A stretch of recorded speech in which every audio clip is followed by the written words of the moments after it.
Hey guys, and welcome back to this channel. In this video I'll be showing you guys how you can create this fast zoom motion blur video effect on CapCut PC. So go to the part where you want to add in speed, so maybe like here.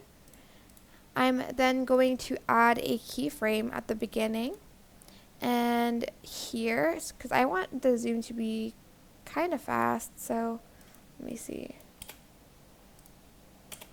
Or maybe I'll add the zoom after I've sped it up. So just go to speed first and speed your video. Then I will add in that keyframe here until there.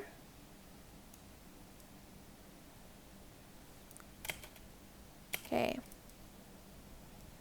Select everything, right click, create compound clip, and then you're going to select motion blur.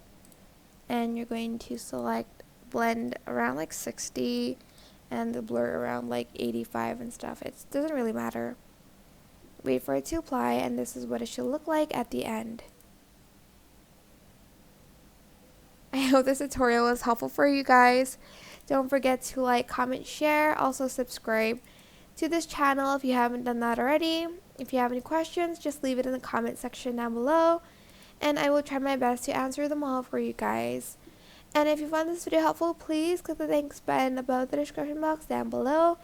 Thank you so much for watching. Bye!